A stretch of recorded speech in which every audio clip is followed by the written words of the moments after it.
ఇర్మియా గ్రంథాన్ని మనం నేర్చుకుంటూ ఉన్నాం. ఇర్మియా గ్రంథంలో ప్రత్యేకించి 23వ అధ్యాయం వరకు సంగతులు ఆలోచన చేసాం. సమయంలో 24వ అధ్యాయాన్ని ఆలోచన చేస్తాం. 24వ అధ్యాయంలో దేవుడు ఇర్మియా గారికి ఒక డెమాన్స్ట్రేషన్ చూపించాడు. ఆ డెమాన్స్ట్రేషన్లో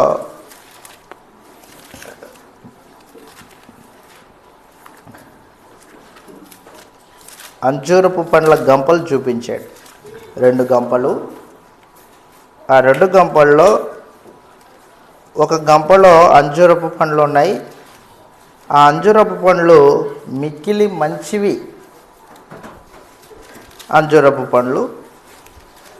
మరొక గంపలో మిక్కిలి చెడ్డవైన కుళ్ళిపోయిన అంజూరపు పండ్లు చూపించాడు. ఏమీ అర్థం కాలేదు ఇర్మియా గారికి. దేవుడు దాని ద్వారా ఇర్మియా గారికి సందేశం ఇస్తూ ఉన్నాడు. ఇర్మియా, నీకేం కనిపిస్తుంది అని అడిగాడు. దేవా, అంజూరపు పండ్ల గంపలు కనిపిస్తున్నాయి నాకు. ఒక దాంట్లో మిక్కిలి మంచివి, మరొక దాంట్లో మిక్కిలి జబ్బువి, చెడిపోయినవి.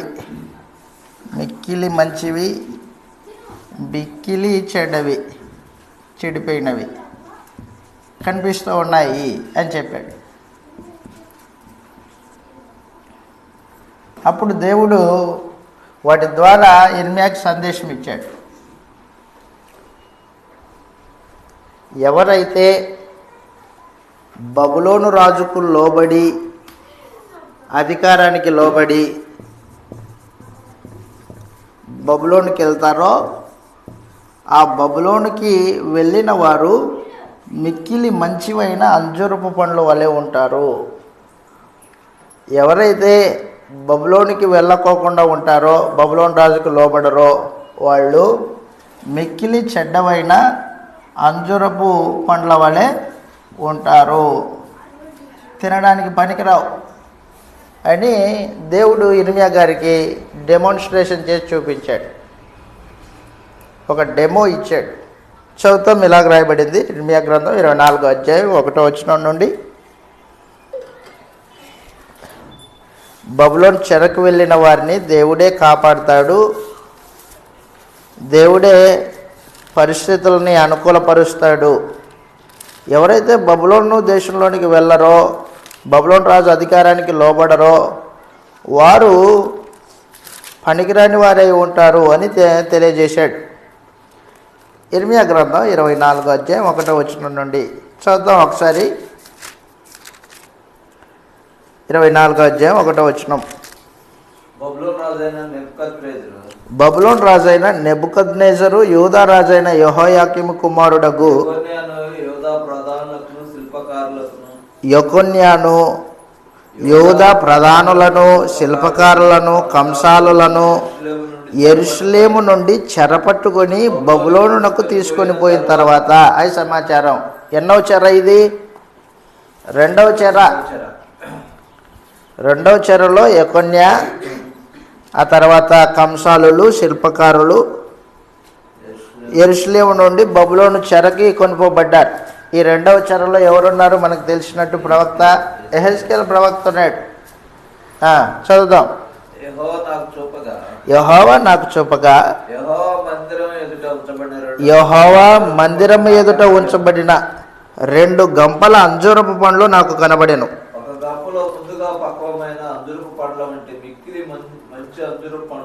మిక్కిలి మంచి అంజూరపు పండ్లు ఉండెను. జబ్బువైన అంజూరపు పండ్లు ఉండెను. తినశక్యం కానంత జబ్బువి. యెహోవా,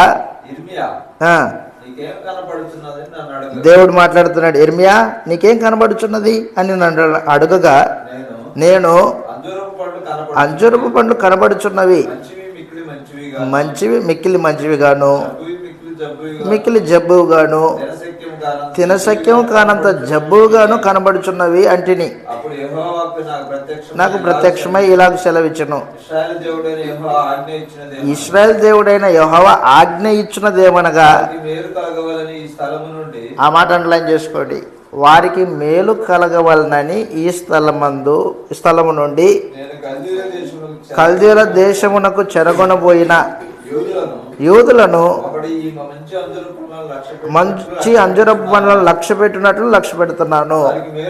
వారికి మేలు కలుగునట్లు దృష్టి ఉంచుచు ఈ దేశమునకు వారిని మరలా తీసుకొని వచ్చి పడగొట్టక వారిని కట్టెదను, పెళ్ళగింపగా వారిని నాటెదను. అది సమాచారం. పూర్ణ హృదయంతో నా యొద్దకు తిరిగి రాగా వారు నా జనులగునట్లు నేను వారి దేవుడినగునట్లును, నేనే యెహోవానని నన్ను ఎరుగు హృదయాన్ని వారికి ఇస్తాను. నూతన హృదయాన్ని ఇస్తాను నేను వారికి. నన్ను ఎరుగుతారు, నా మాట నమ్మదగిందని వారు గుర్తిస్తారు, నేనే దేవుడినని వారు గుర్తిస్తారు అని చెప్పేశాడు. కాబట్టి మిక్కిలి మంచివైన అంజూరపు పండ్లు నా మాట ప్రకారంగా బబులోను రాజుకు లోబడ్డారు కాబట్టి, నా మాట విన్నారు కాబట్టి నేను వారి ఎడల మేలు చేస్తాను అన్నాడు. వారిని నాటుతాను, వారిని కట్టుతాను, వారిని నా ప్రజలుగా స్వీకరిస్తాను అన్నాడు. నా పూర్ణ హృదయంతో నా ఎదుగు తిరిగి రాగా వారు నా జనులగునట్లు నేను వారి దేవుడిని అగునట్లును యెహోవానని నన్ను ఎరుగు హృదయం వారికి ఇస్తాను. మరియు యోధా రాజైన సిద్కియా అతని ప్రధానులను దేశములో శేషము మిగిల్చిపోయాడు కాబట్టి వారిని ఐగుప్తు దేశమున నివసించు వారిని మిక్కిలి జబ్బు అయినందున ఆ జబ్బు అంజూరపు పండ్ల వలె ఉండజేసేదనని యెహోవా సెలవిస్తున్నాడు. వారు ఇటు అటు చెదరగొట్టబడుటకై భూరాజ్యములన్నిటిలోను నేను వారిని తోలివేయి స్థలములన్నింటిలోనూ భీతికరముగా నిందాస్పదముగాను సామెతగాను అపహాస్యాస్పదంగాను శాపాస్పదంగాను ఉండజేసేదను. వారికిని వారి పితరులకు ఇచ్చిన దేశంలో ఉండకుండా వారి పాడైపోవు వరకు ఖడ్గమును క్షామమును తెగులును వారిలోనికి పంపుతాను అని చెప్పేశాడు. జాగ్రత్తగా వినండి. బబులోను రాజు వచ్చాడు. యెరూషలేం మీదకి బబులోను రాజు వస్తే యెరూషలేంలో రాజు ఎవరు అప్పుడు? యెకొన్యా ఎన్ని నెలలు పరిపాలన చేశాడు? 3 నెలలే. యెరూషలేంలో రాజు ఏం చేశాడంటే యెకొన్యా తను బబులోను రాజుకి లోబడిపోయాడు, వెళ్ళిపోయాడు. నీ మాట వింటాను వస్తున్నా అని బబులోను రాజు దగ్గర వచ్చి లోబడ్డాడు. లోబడితే బబులోను రాజు యెకొన్యాని తన దేశానికి తీసుకెళ్ళాడు. యెకొన్యాకు బదులుగా మత్తన్యా అతని పేరు. ఈ మత్తన్యాకి సిద్కియా అని పేరు మార్చి సిద్కియాని సింహాసనం మీద కూర్చుండబెట్టి వెళ్ళిపోయాడు బబులోను రాజు.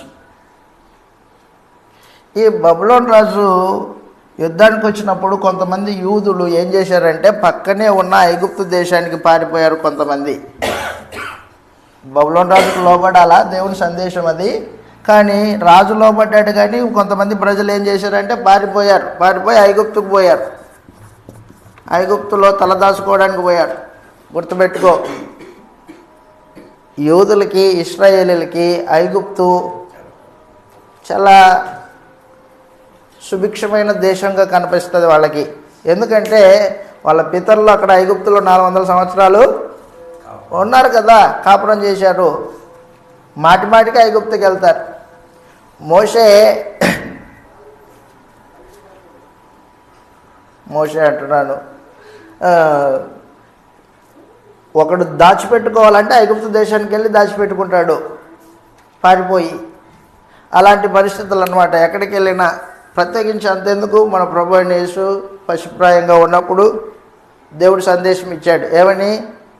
యోసేపు, హేరోదు రాజు ఈ బాలుడిని చంపడానికి చూస్తున్నాడు, నువ్వు ఐగుప్తుకి వెళ్ళిపో అన్నాడు. దేవుడే చెప్పాడు, యేసు ప్రభుని చంటి బిడ్డను తీసుకొని ఎక్కడికి పోవాలా? ఐగుప్తుకి వెళ్ళు, హేరోదు చనిపోయేంత వరకు అక్కడే ఉండు అన్నాడు. కాబట్టి రక్షణ కొరకు ఐగుప్తుకి వెళ్ళిపోతూ ఉంటారు. అలాంటి పరిస్థితుల్లో కొంతమంది ఐగుప్తుకి వెళ్ళిపోయారు. ఐగుప్తుకి వెళ్ళిపోతే మాకు యుద్ధం లేదు, కరువు చూడము, ఐగుప్తు బాగుంది అని మాటిమాటికి ఐగుప్తు వంక చూస్తూ ఉంటారు వాళ్ళు. ఇప్పుడు దేవుడు అంటున్నాడు, ఇదిగో ఎవరైతే బబులోను రాజుకు లోబడతారో వాళ్ళు మిక్కిలి మంచి అంజూరపు పండ్ల వలె ఉంటారు. బబులోను రాజుకు లోబడుకోకుండా శేషం మిగిలింది కదా. ఎవరు శేషము? సిద్కియా రాజు, కొంతమంది ప్రజలు, అలాగే ఐగుప్తుకు పారిపోయిన వాళ్ళు. వీళ్ళు మిగిలినారు, బబులోను చెరకపోలేదు. ఈ మిగిలిన వాళ్ళు మిక్కిలి చెడ్డవైన అంజూరపు పండ్ల వలె ఉంటారు అని చెప్పి, తినడానికి పనికిరావు అవి. వారు ఏ దేశానికైతే పారిపోయారో ఆ దేశం వరకు బబులోను రాజు యొక్క ఖడ్గాన్ని పంపిస్తాను నేను అని చెప్పేశాడు. ఖడ్గం మిమ్మల్ని తరుముతుంది అన్నాడు.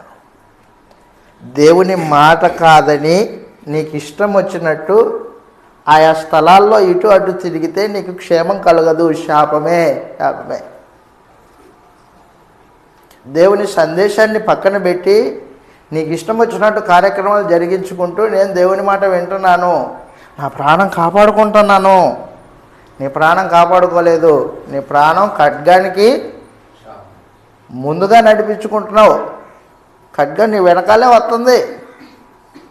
ఆయన మాట వింటే ఖడ్గం నీ మీదికి రాదు, ఆయన మాట వినకపోతే ఖడ్గం నిన్ను వెంటాడుతూనే ఉంటుంది.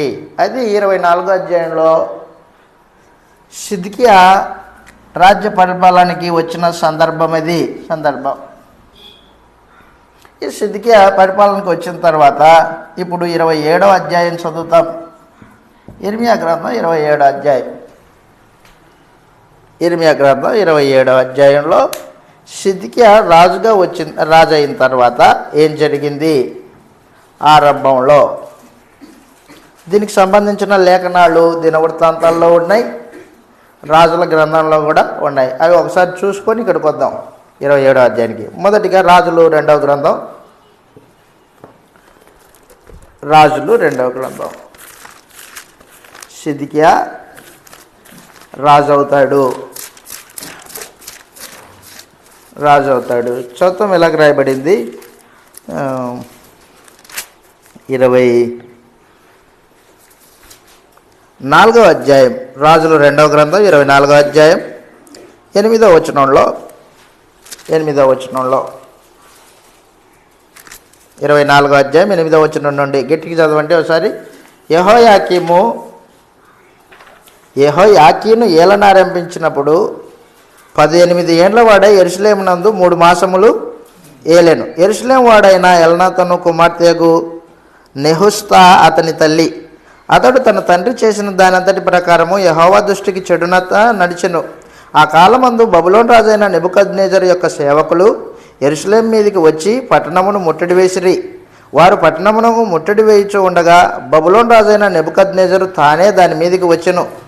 అప్పుడు యూదా రాజైన యెహోయాకీనును అతని తల్లియును అతని సేవకులు అతని క్రింది అధిపతులను అతని పరివారమును బయలు వెళ్ళి బబులోను రాజు నొద్దకు రాగా, బబులోను రాజు ఏలుబడిలో 8వ సంవత్సరమున అతన్ని పట్టుకొనెను. మరియు అతడు యెహోవా మందిరపు ధననిధిలోనున్న పదార్థములను రాజు ఖజానాలో ఉన్న సొమ్మును పట్టుకొని ఇశ్రాయేల్ రాజైన సొలొమోను యెహోవా ఆలయమునకు చేయించిన బంగారపు ఉపకరణములన్నింటినీ యెహోవా సెలవిచ్చిన మాట చొప్పున తునకలుగా చేయించి ఎత్తుకొని పోయెను. అదీగాక అతడు దేశపు జనులలో అతి బీదలైన వారిని తప్ప ఎవరినూ లేకుండా యెరూషలేము పట్టణమంతట్లో ఉన్న అధిపతులను పరాక్రమశాలను 10,000 మందిని వీరుగాక కంసాలి వారిని కమ్మరి వారిని చేరదీసుకొని పోయెను.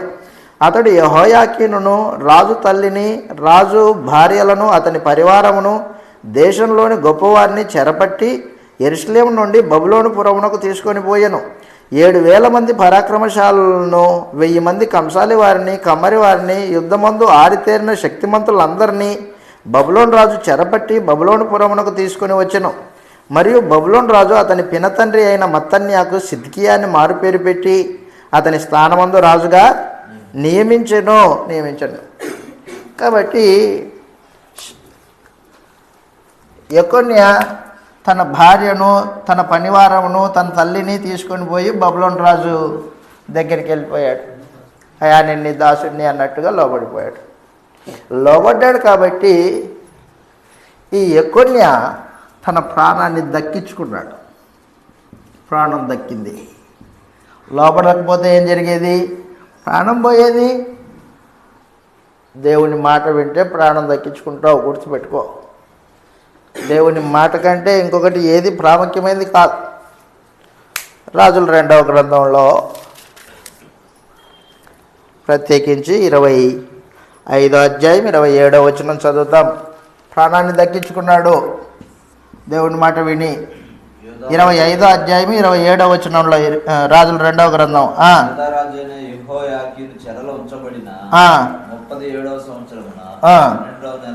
యెహోయాకీను చెరలో ఉంచబడిన 37వ సంవత్సరమున 27వ దినమున బబులోను రాజైన ఎలీమెరోదకు సంవత్సరమందు బందీ గృహంలో ఉన్న యెకొన్యాను తెప్పించి అతనితో దయగా మాట్లాడి బబులోను దేశంలోనే యెకొన్యాకు ఒక సింహాసనం వేపించాడు బబులోను రాజు. మహత్తరమైన ఏర్పాటు. నేను మీకేం చెప్పాను, మీకు అర్థమైందా? దేవుని మాట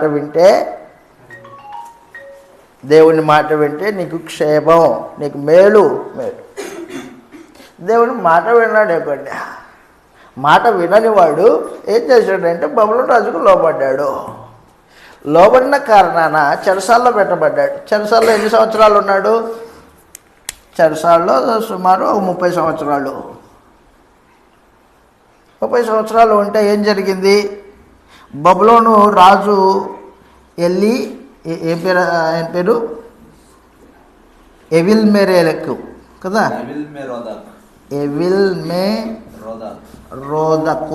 ఎవిల్మెరోదకు. ఈ ఎవిల్మెరోదకు ఏం చేశాడంటే చెరలో ఉన్న యెకొన్యాని బయటికి తీసిచ్చి అతని పక్కనే సింహాసనం వేయించి ప్రశస్తమైన వస్త్రాలు వేయించి తనతో పాటు భోజనం తినేటట్టు ఏర్పాట్లు చేశాడు. కాబట్టి ఇర్మియా గ్రంథంలో మనం నేర్చుకోవాల్సిన పాఠం ఏంటంటే దేవుడు చెప్పినట్టుగా మనం నడుచుకుంటే మనకు క్షేమం. మన ఆలోచన ప్రకారంగా దేవుడు చెప్పింది నీకు అభ్యంతరకరంగా ఉందనుకో, నీ ఆలోచన చేసుకున్నావు, అప్పుడు నీకు నష్టం వస్తుంది.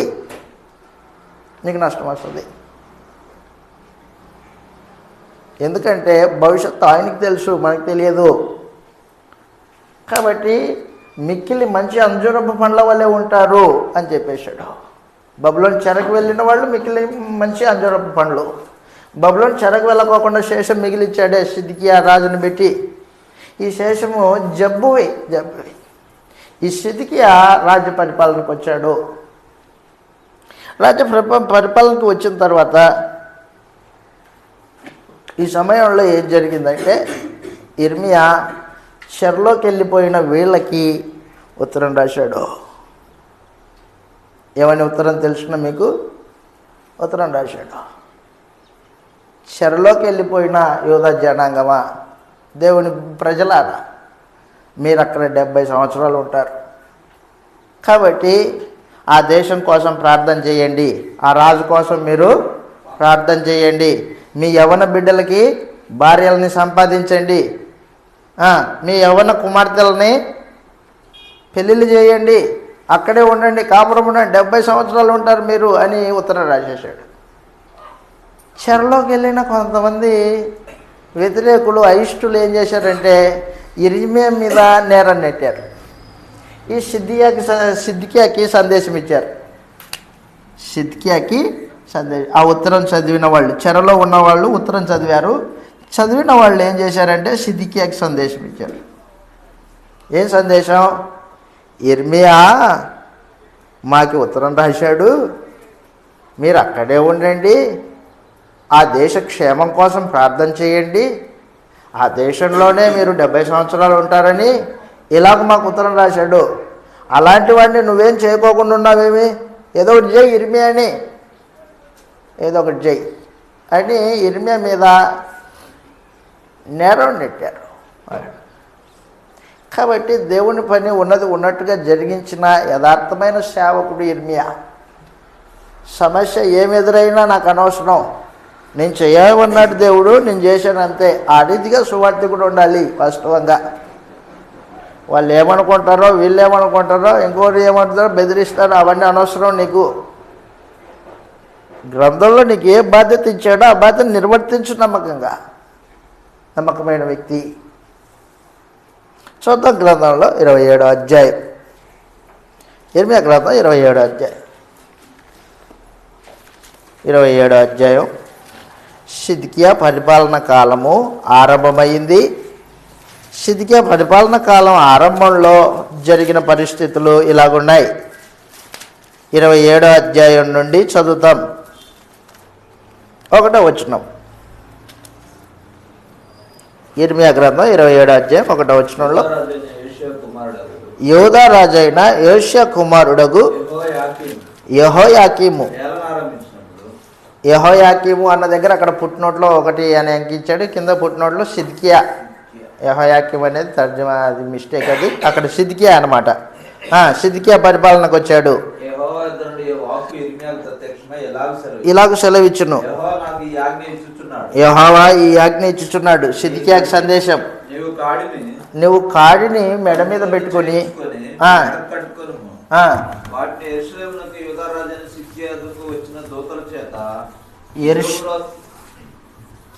సిద్కియా దగ్గరికి దూతలు వచ్చారు. ఆయా ప్రాంతాల నుంచి, ఆయా దేశాల నుంచి దూతలు వచ్చారంట.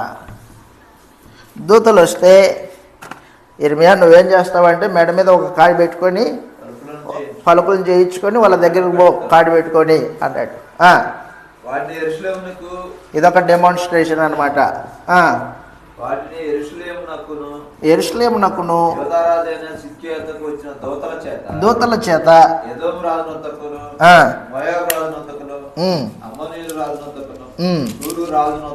అన్య దేశపు రాజుల యొద్దకు వెళ్ళు పంపు. అందరికీ అన్ని దేశాల రాజులకి ఏంది సందేశం అన్నమాట. ఇప్పుడు ప్రపంచ దేశాలకి సందేశం, అన్ని దేశాలకి సందేశం. ఏంటి సందేశము? బబులోను రాజు నా సేవకుడు నెబుకద్నెజరు, అతని కాడిని మీ మెడ మీద ఎత్తుకోండి. ఇదిగో నా సేవకుడైన యిర్మీయా మెడ మీద కాడి ఎట్లా పెట్టుకున్నాడో అన్య దేశపు రాజులారా బబులోను రాజు యొక్క అధికారాన్ని మీ మెడ మీద పెట్టుకోండి అని చెప్పాడు అన్నమాట. సందేశం వినిపించాడు. ఆ సందేశము 27వ అధ్యాయంలో అన్ని దేశాలకు వినిపించినప్పుడు, అన్ని దేశాలకి సందేశము అనగానే మనకి ఎక్కడ కనిపిస్తుంది అంటే యిర్మీయా గ్రంథం 46వ అధ్యాయం నుండి 49వ అధ్యాయం వరకు 49వ అధ్యాయం వరకు ఇదంతా అన్య దేశాలకి సందేశం అన్నమాట. 27వ అధ్యాయంలో అన్య దేశాలకు దూతలు వస్తే వాళ్ళకి సందేశమే అని చెప్పాడే. ఆ సందేశం ఇచ్చినప్పుడు ఈ సందేశాన్ని చెప్పాడు. 46వ అధ్యాయం వరకు, 46 నుంచి 49 వరకు, 49 వరకు. కాబట్టి మీరు 27వ అధ్యాయం చదివిన వెంటనే 28 చదివితే మీకు అర్థం కాదు. ఏం చేయాలా? మరి ఎవరు చెప్తారు ఇది? ఎవరికి అర్థమవుతుంది? బైబిల్ని నువ్వు చదువుతూ ఉంటే అర్థమవుతుంది. దాన్ని కాల పట్టికలో పెట్టుకొని చదవాలి. కాబట్టి బైబిల్ని చదవడం అంటే సామాన్యమైన పని కాదు. ఇంత గొప్ప బైబిల్ని నీ పిల్లలకి నేర్పించాలా, నువ్వు నేర్చుకోవాలా, ఇంత పని ఉంది. కానీ దాని దగ్గర కూర్చోవు నువ్వు. ఎటు చూడు పని, నాకు పని లేదా అంటావు. మరి ఈ పని ఎవరు చేస్తారు? ఆ పని చూసుకుంటే ఇది నిత్యత్వానికి పని. అది భూసమాధానం నీ కడుపు పని. కొద్ది రోజులు కొద్ది కాలమే ఉంటుంది. అయితే దీనికి ప్రాధాన్యత ఇచ్చేవనుకో నిత్యత్వం సొంతం అవుతుంది. దానికి ప్రాధాన్యత వచ్చేవనుకో మనుషుల మధ్యలో వాడు మంచోళ్ళే, వాడు పని వాడు చేసుకున్నాడు పేరు వస్తుంది, మీకు పేరు ప్రతిష్టలు వస్తాయి దాంట్లో, కానీ దీంట్లో నిత్యత్వం వస్తుంది. కాబట్టి దయచేసి గుర్తుపెట్టుకో. కాబట్టి సంఘం ఏం చేయాలంటే గ్రంథాన్ని నేర్చుకోవాలి. ఎన్ని పనులున్నా గ్రంథం దగ్గర కూర్చొని నేర్చుకునే స్వభావం ఉండాలి. బైబిల్ క్లాస్ అనగానే మనం ఆత్మ సంబంధంగా ఎదగడానికి దేవుడు ఏర్పాటు చేసిన ఒక కార్యక్రమం అన్నమాట. ఇది నిర్లక్ష్యం చేయకూడదు. చదువుతాం కింద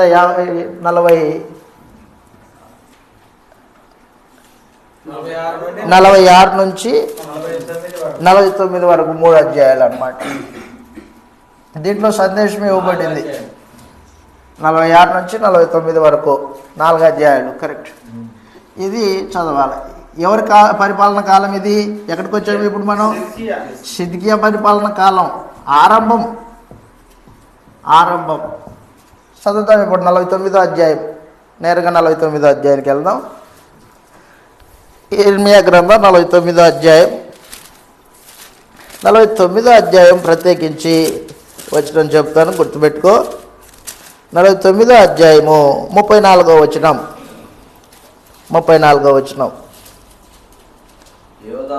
యూదా రాజైన సిద్కియా ఏలుబడి ఆరంభమున యెహోవా వాక్కు ప్రత్యక్షమై ఏలాము దేశమును గూర్చి. కాబట్టి ఈ 4 అధ్యాయాలు 27వ అధ్యాయంలో దేవుడు ఏం చేశాడనమాట? సమస్త అన్ని దేశాల వాళ్ళు కూడా బబులోను రాజుని సేవించాలి. చదువుతాం ఇప్పుడు 27వ అధ్యాయం 5వ వచనం. ఇర్మియా గ్రంథం 27:5. 27వ అధ్యాయం 5వ వచనంలో ఈ మాటలు రాయబడ్డాయి. అధిక బలము చేతను చాచిన బాహు చేతను భూమిని భూమి మీద ఉన్న నరులను నేనే సృజించి జంతువులను నేనే సృజించి ఎవరికి ఇచ్చుట న్యాయమని నాకు తోచుచూ ఉన్నదో వారికే ఇచ్చుచున్నాను.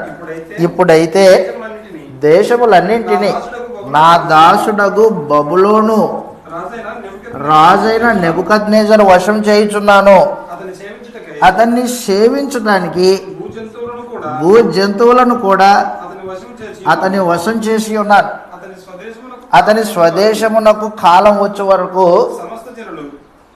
స్వదేశము అంటే బబులోను దేశము యొక్క చెడుతనము, ఆ చెడుతనాన్ని శిక్షిస్తాడు దేవుడు. దాన్ని వదిలేయడు, ఏ దేశాన్ని వదిలేయడు. మళ్ళా చెప్తున్నా, చెడుతనం చేసిన ఏ దేశాన్ని కానీ ఏ నరుణ్ణి కానీ ఏ వ్యక్తినే కానీ దేవుడు శిక్షింపక మానడు.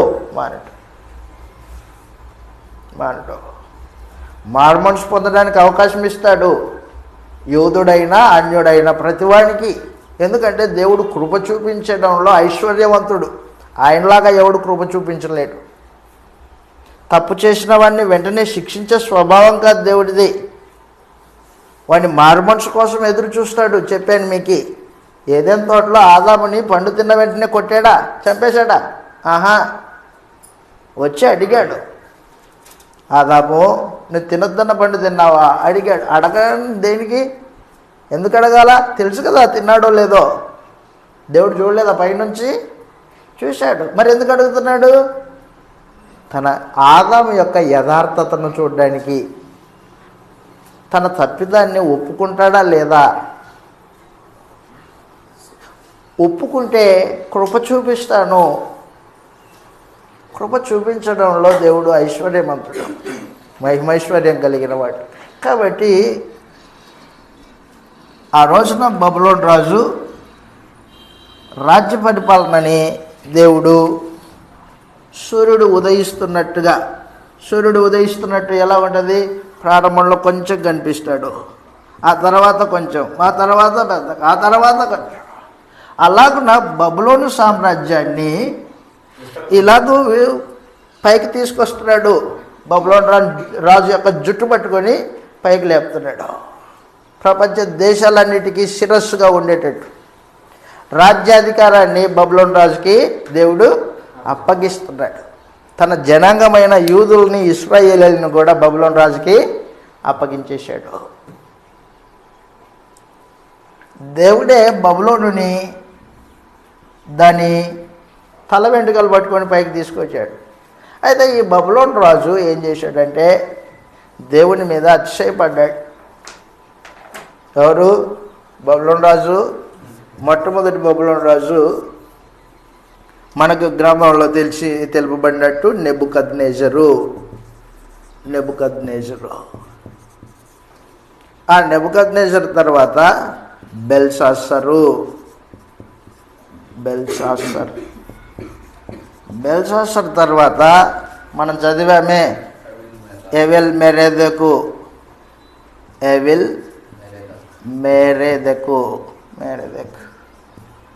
ఈ బబులోను రాజు రాజ్యాన్ని స్వతంత్రించుకున్న తర్వాత అతిశయించాడు. అతిశయిస్తే అతిశయించొద్దు. నీ మహిమ కాదు, నీ సొంత శక్తి కాదు, నేనే నీ జుట్టు పట్టుకొని పైకి లేపా, నా శక్తి వలన బలవంతుడు అయ్యావు, నా శక్తి వలన నీవు సింహాసనం మీద కూర్చున్నావు, నన్ను మొదట అన్నాడు దేవుడు. గడ్డి తినిపిస్తా, అతిశయపడొద్దు అని చెప్పేశాడు. కాబట్టి బబులోను రాజులు దేవుణ్ణి ఎరిగిన వాళ్ళు కాదు, దేవుణ్ణి ఎరగల. మరి దేవుణ్ణి ఎరగని వాడిని దేవుడు వృద్ధులకు ఎలా తీసుకొచ్చాడు మరి? అంతేనా కదా? దేవుణ్ణి ఎరిగిన ఇశ్రాయేలీయులను, యూదులనేమో చెరలో పంపించా, దేవుణ్ణి ఎరగని బబులోను రాజునేమో సింహాసనం మీద కూర్చుండబెట్టా. ఏంది పరిస్థితి? ఎందుకు అలా జరిగిందంటే ధర్మశాస్త్రంలో దేవుడు ముందుగానే చెప్పాడు. దేవుడు చెప్పాడు. ఏం చెప్పాడు? మీరు నా ఆజ్ఞలను అతిక్రమించి నా మాట వినని ఎడల నేను మిమ్మల్ని చెరలోనికి పంపిస్తాను, అన్య దేశంలోనికి మిమ్మల్ని చెదరగొడతాను, అన్య దేశస్తులు మిమ్మల్ని తరుముతారు, శాపగ్రస్తులు అవుతారు అని చెప్పేశాడు ముందుగానే. చెప్పిన వాడు జరిగించుకోకుండా ఉంటాడా? జరిగిస్తాడు. కాబట్టి అలా జరిగింది. నేను మీకు తెలియజేస్తున్న సందేశం ఏంటంటే, ఈ సమయంలో బబులోను రాజుని దేవుడే హెచ్చించి అధికారం ఇచ్చాడు. సమస్త దేశ జనులను, ఆయా భాషలు మాట్లాడే వారందరూ ఎవరిని సేవించాలా? బబులోను రాజుని సేవించాలా. బబులోను రాజు చెప్పిన మాట వినాలి. ఆ రీతిగానే ఈ రోజున మనుషులందరూ తృణీకరించిన, సిలువేసిన యేసుక్రీస్తు వారిని దేవుడు మృతులలో నుండి లేపి రాజుగా అభిషేకించాడు. యేసుక్రీస్తు వారిని రాజుగా దేవుడే అభిషేకించాడు. మనుషులందరూ యేసు ప్రభువుని సేవించాలి. ఇప్పుడు రాజ్యాధికారం ఎవరికి ఇచ్చాడు దేవుడు? సమస్త దేశములన్నిటిపైన, ఏ దేశమైనా, భారతదేశమైనా, అమెరికా అయినా, భూపతులు ఎవడైనా కానీ అందరూ యేసు ప్రభువునే సేవించాలా. అధికారం దేవుడు యేసు ప్రభుకి ఇచ్చాడు. చదువుతాం. ఇలాగ రాయబడింది ప్రకటన గ్రంథం 5వ అధ్యాయం.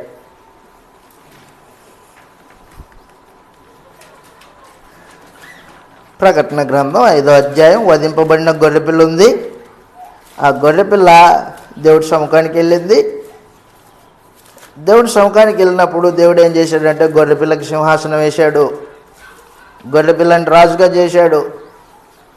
చదువుతాం ఇలాగూ లేఖనాల్లో ప్రకటన గ్రంథం 5వ అధ్యాయం 9-10 వచనాలు. 5వ అధ్యాయం 9-10 వచనాల్లో ఆ పెద్దలు, నీవు ఆ గ్రంథమును తీసుకొని దాని ముద్రలు విప్పుటకు యోగ్యుడవు, నీవు వధింపబడిన వాడవై నీ రక్తమిచ్చి ప్రతి వంశములోనూ, ఆయా భాషలు మాట్లాడు వారిలోనూ, ప్రతి ప్రజలోనూ, ప్రతి జనములోనూ దేవుని కొరకు మనుషులను కొని మా దేవునికి వారిని ఒక రాజ్యముగాను యాజకులుగాను చేసితివి గనుక వారు భూలోకమందు ఏలుదురని కొత్త పాట పాడుదురు. మరియు నేను చూడగా సింహాసనమును జీవులను పెద్దలను ఆవరించి ఉన్న అనేక దూతల స్వరము వినబడెను. వారి లెక్క కోట్ల కొలదిగా ఉండెను. వారు వధింపబడిన గొర్రెపిల్ల శక్తి, ఐశ్వర్యమును, జ్ఞానమును, బలమును, ఘనత, మహిమ, స్తోత్రము పొందనర్హుడని గొప్ప స్వరముతో చెప్పుచూ ఉండిరి. అంతటా పరలోకమందును భూలోకమందును భూమి క్రిందను సముద్రంలోనూ ఉన్న ప్రతి సృష్టము అనగా వాటిలో ఉన్న సర్వమును సింహాసనాసీనుడైన ఉన్న వానికిని గొర్రెపిల్లకును స్తోత్రమును, ఘనత, మహిమ, ప్రభావములు యుగయుగములు కలుగునుగాకని చెప్పుట వింటిని. దేవుడు ఏం చేశాడు? గొర్రెపిల్లకి అధికారం ఇచ్చాడు. గొర్రెపిల్ల మహిమ, ఘనత, ప్రభావం పొందుకొని స్తోత్రము పొందనర్హుడు.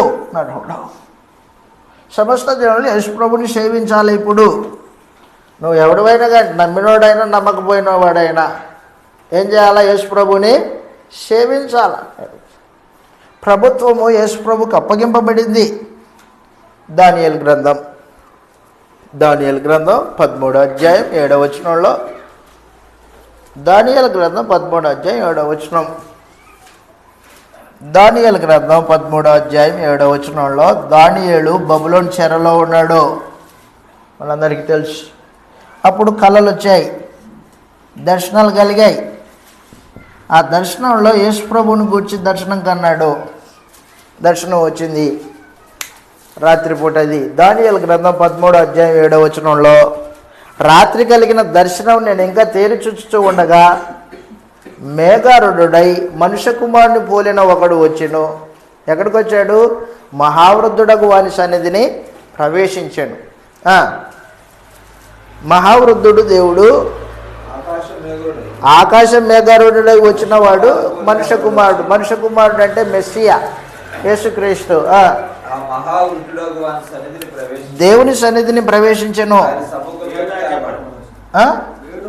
క్షమించండి, 7:13 నేను తప్పు రాశాను. 13:7 అన్నాను, 7:13. క్షమించండి నన్ను. 12 అధ్యాయాలే ఉన్నాయి దానియేలు గ్రంథంలో. రైట్. 7:13లో ఆయన సముఖమునకు తేబడ్డాడు.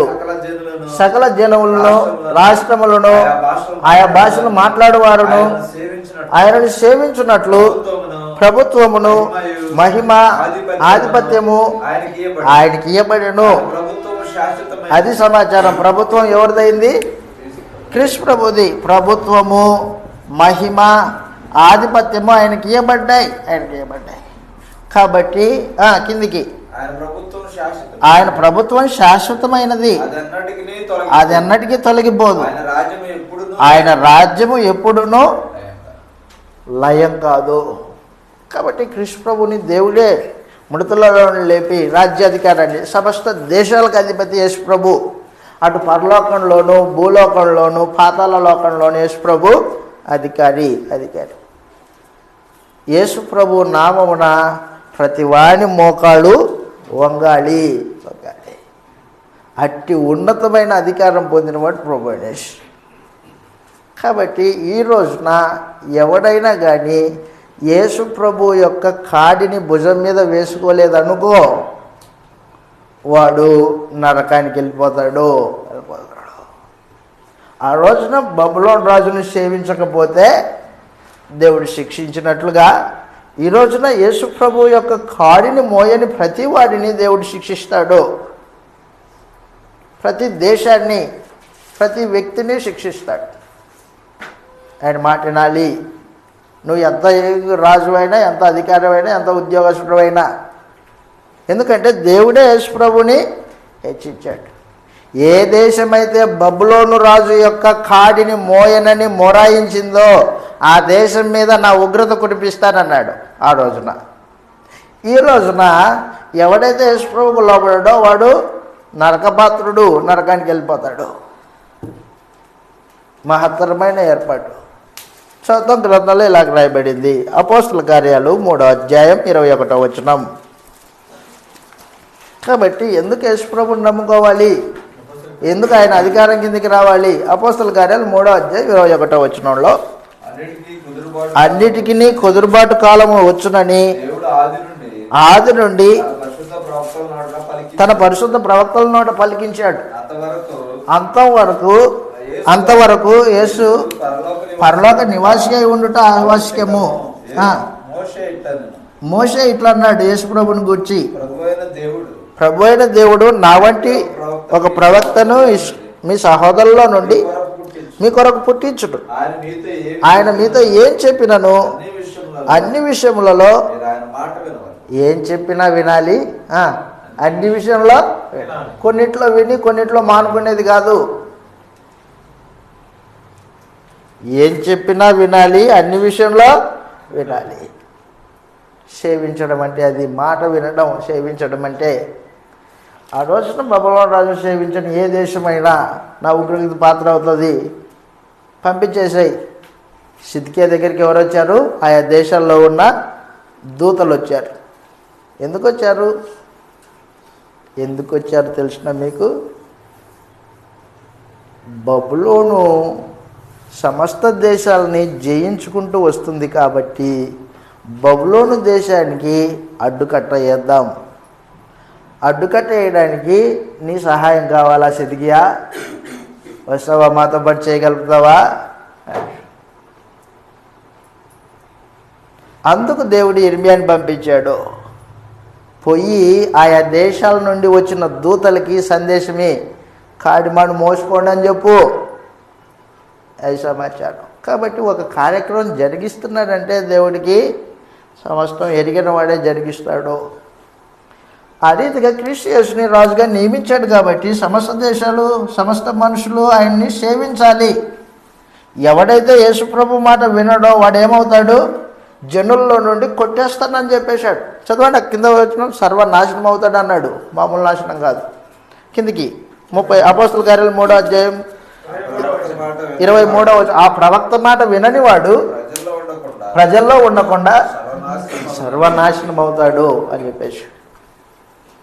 ఎందుకంటే దేవుడే యేసు ప్రభుని హెచ్చించాడు. ఆయన హెచ్చించిన తర్వాత ఆయన్ని సేవించకపోతే నీవే నష్టపోతావు. దేవుడు హెచ్చించిన వ్యక్తిని క్రీస్తు యేసుని నువ్వు గౌరవించాలి, ఆయన్ని సేవించాలి. కొలస్సీలకు రాసిన పత్రిక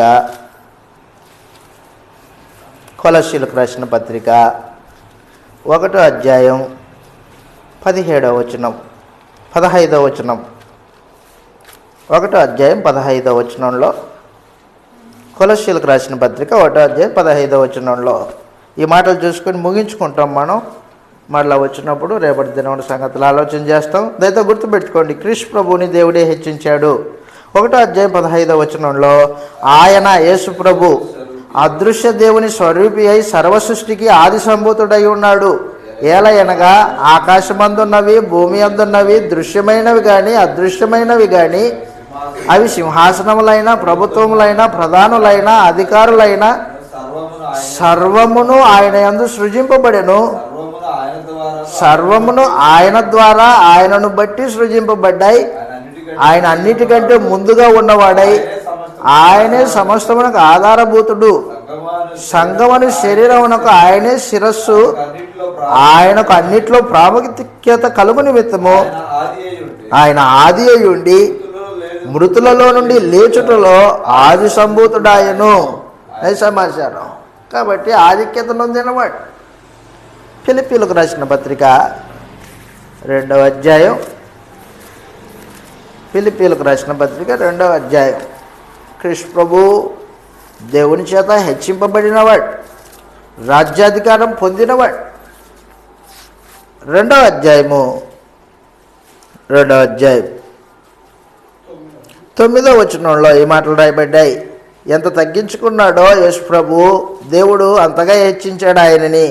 9వ అందుచేత పరలోకంలో ఉన్నవారిలో కానీ భూమి మీద ఉన్నవారిలో కానీ భూమి కింద ఉన్నవారు అంటే 3వ లోకం పాతాళ లోకం, పరలోకంలో ఉన్నవారు కానీ భూమి మీద ఉన్నవారు కానీ భూమి కింద ఉన్నవారు కానీ ప్రతివాని మోకాలు యేసునామమున వంగునట్లును ప్రతివాని నాలుక తండ్రి అయిన దేవుని మహిమార్థమై యేసుక్రీస్తు ప్రభువని ఒప్పుకోవాలి. ప్రతి వాని నాలుగు ఒప్పుకోవాలి అని చెప్పేసి యేసు ప్రభువు నా రాజు అని అంగీకరించాలి ప్రతివాడు.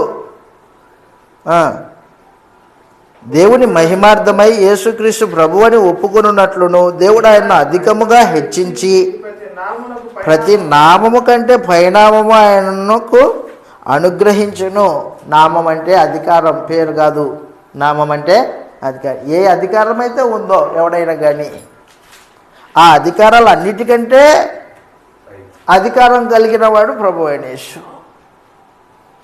నరేంద్ర మోడీ భారతదేశానికి ప్రధానమంత్రి,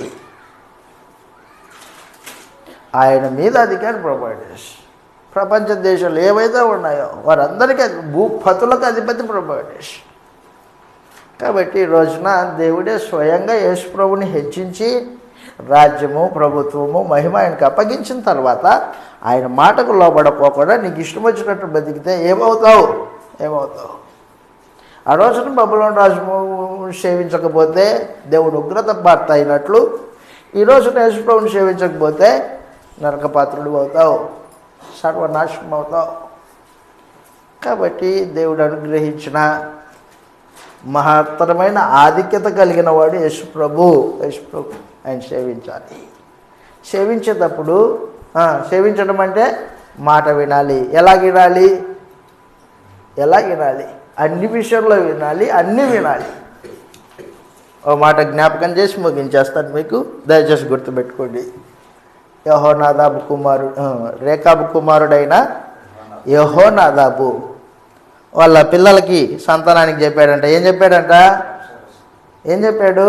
ద్రాక్షరసం తాగొద్దు, విత్తనాలు విత్తొద్దు, ఇండ్లు కట్టుకోవద్దు, పంట వేయొద్దు, గుడారాలు వేసుకో అని చెప్పాడంట. అది చెబితే ఆయన చచ్చిపోయాడు, కానీ ఆయన మాటలు ఆ పిల్లల యొక్క హృదయాలు అలాగే ఉండిపోయి వాళ్ళు గుడారాల్లోనే బతుకుతున్నారంట. ద్రాక్షరసం ఎవడు ముట్టడట. ఈ రోజున మనం నిజంగా యేసు ప్రభుని సేవించితే యేసు ప్రభు మాటకి అంత ప్రాధాన్యత ఇచ్చి బతుకుతాం. కేవలం విని విడిచిపెట్టి ఆ కొద్దిసేపు ఆలోచన చేసుకొని ఇంటికి వెళ్ళిన తర్వాత యథా రాజా తదా ప్రజ అన్నావనుకో, నీ చావుకే, ఇంకేం ఉండదు, నీ చావుకే.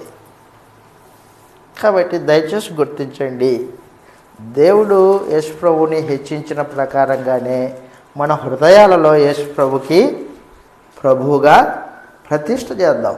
అన్ని విషయంలో ఆయన మాట్లాడదాం. రేపటి దినమున సంగతులు ఆలోచన చేస్తాం. నేను ఇంతటితో ముగించేస్తూ ఉన్నాను. ప్రార్థన చేసుకుంటాం.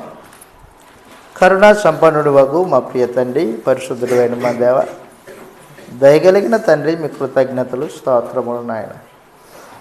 మా ప్రభు అయిన యేసుని హెచ్చించిన విధానాన్ని బట్టి మీకు స్తోత్రములు తండ్రి. నాయన, 3 లోకాల ఆధిపత్యము, దావీదు సింహాసనము మా ప్రభువుకు అప్పగించారు. మీకు స్తోత్రములు తండ్రి. మృతులకును సజీవులకును అధికారి అయి ఉండడానికి, ప్రభు అయి ఉండడానికి మా ప్రభువుని నియమించారు. మీకు స్తోత్రములు తండ్రి. నాయన, మా బ్రతుకు దినములు ఎన్నో మాకు తెలియదు నా తండ్రి.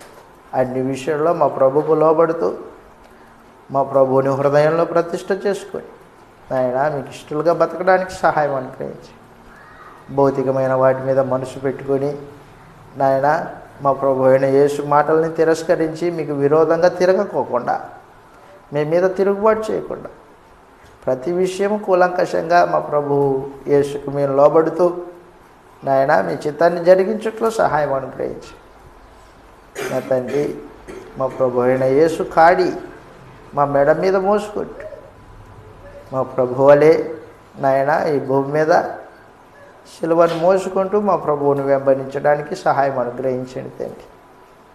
నాయన, సుఖభోగాలకు పోయి స్వార్థపూరితమైన ఆలోచనల చేత నా తండ్రి దుర్నీతి సంబంధమైన క్రియల చేత మమ్మల్ని అపవిత్రపరుచుకొని నాయన మీకు విరోధంగా తిరిగి నాశనానికి జోగిపోకుండా, ఏది దుర్నీతో మేము గుర్తెరిగి నా తండ్రి మిమ్మల్ని ఎరిగిన రీతిగా దుర్నీతికి దూరంగా ఉంటూ చెడుతనాన్ని విసర్జించి ఇహలోక మాలిన్యాన్ని అంటించుకోకుండా పవిత్రంగా బతుకుట్లో, లోకానికి వేరుగా బ్రతుకుట్లో సహాయం అనుగ్రహించవాలనని, జ్ఞానమును ప్రసాదించవాలనని ప్రార్థిస్తూ ఉన్నాం తండ్రి.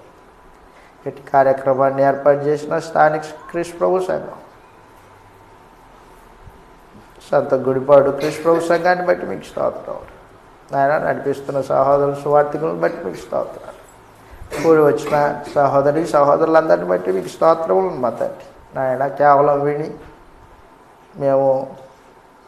మమ్మల్ని మేము మోసపుచ్చుకోకుండా విన్న వాక్యానుసారంగా కుటుంబాలని కట్టుకుంటూ సువార్థికుడిని గౌరవించుతూ నాయన మీ వాక్యానికి సంపూర్ణమైన విధేయత కనపరుచుతూ సంఘంలో సంఘ పెద్దలుగా, పరిచారకులుగా నాయన కుటుంబాలు ఎదుగుట్లో కృప దయచేయవాలని ప్రార్థిస్తూ ఉన్నాం తండ్రి.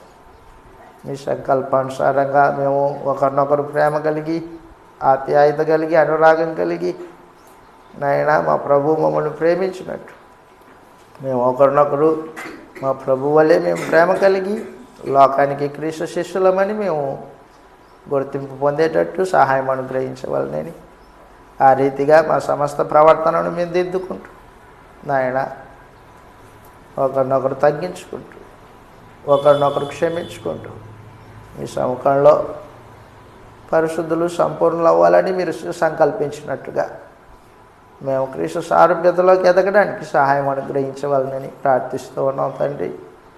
సమస్త ఘనత, మహిమ, ప్రభావాలు మీరు పొందుకోవాలని, మా అజ్ఞానకృతములు, అవిధేతలను క్షమించవాలని నాయన మేము సమయ పాలన పాటించడానికి సహాయం అనుగ్రహించవాలని ప్రార్థిస్తూ ఉన్నాం నాయన. రేపటి దినం మీ చిత్తమైతే మరలా మేము కూర్చొని మీ గ్రంథం దగ్గర నేర్చుకునే మీ కృపను దయచేయవాలని ప్రార్థిస్తూ ఉన్నాం తండ్రి. సమస్త పరిస్థితుల్లో వాతావరణం మీ స్వాధీనం అందించుకొని మాకు మేలుకరంగా జరిగిస్తున్నందుకు మీకు స్తోత్రాలు సమర్పించుకుంటూ ఈ ప్రార్థన మా ప్రభు యేసుక్రీస్తు వారి పరిశుద్ధమైన నామములో మీకు సమర్పిస్తూ ఉన్నాం తండ్రి. ఆమేన్. అందరికీ వందనాలండి.